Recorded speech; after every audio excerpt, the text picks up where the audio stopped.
Hello, everyone. Today, I'm going to share with you one of my favorite stories. It's called The Tailor. Do you know who a tailor is? Yes, someone who makes clothes.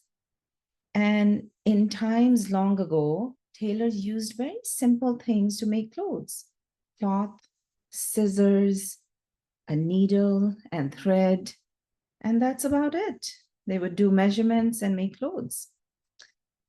Once upon a time, there was a tailor, and this tailor was the best tailor in the land. No, he wasn't. He was the best tailor in the whole wide world. He was so good that the king and the queen of that land heard about his skills. He could make clothes from linen, from silk, from cotton, from wool, all kinds of materials. And the king and the queen appointed him as their royal tailor. He made all kinds of gowns and outfits for the king and the queen and the royal family. He got so busy with that work that he had no time to take care of his own needs. His own clothes became tattered. Every time there was a hole in his clothes, he would just put a small patch and cover it. And sometimes he didn't even have time to take care of his other needs. He started smelling, he started stinking. When he would be out in the streets, people would say, "This is the tailor of the royal family. Look at him. He looks like a beggar off the streets." Well, the queen of that land heard about that, and she summoned this tailor to the palace and said, "If you don't take care of your own needs, and if you don't change your clothes and look decent, I will hire a new tailor, and then you will have no job." Well, the tailor didn't want that. And before he left, the queen gave him a gift. She gave him a bolt of cloth, woolen cloth with tweed design. He came back and he spread that piece of cloth that was soft as silk and sturdy as steel. And he spread it on his workbench. And he thought, what can I make from this? And he spent the night snipping and stitching, snipping and stitching. And in the morning, he had made himself a beautiful jacket. He put that jacket on and he looked at his reflection in the mirror. He looked good. He looked great. Now he wore that jacket to the streets of his town where everyone admired him and asked, "Please make us a jacket just like yours." Well, the tailor was so proud of his skills and his craft.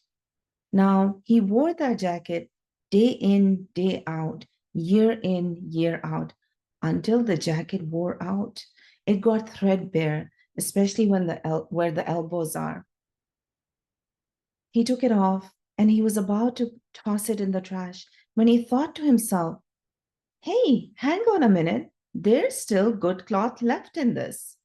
And he spent the night snipping and stitching, snipping and stitching. And you can join me for this: snipping and stitching.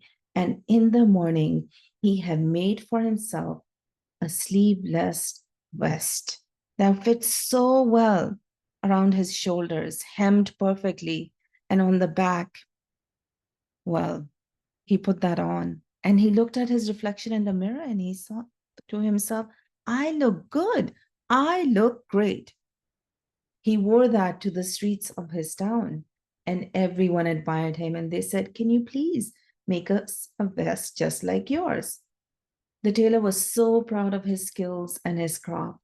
Now he wore that jacket day in, day out, year in, year out, until the vest too wore out.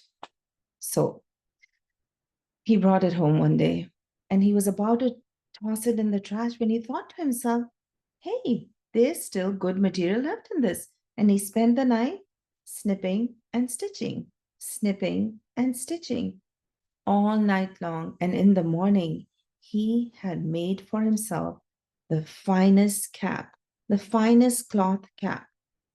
He wore that and he looked at himself in the mirror. He looked good. He looked great. And when he took that cap to the streets of his town, everyone admired him and they said, Could you please make us a cap just like yours? The tailor was so proud of his skills and his craft.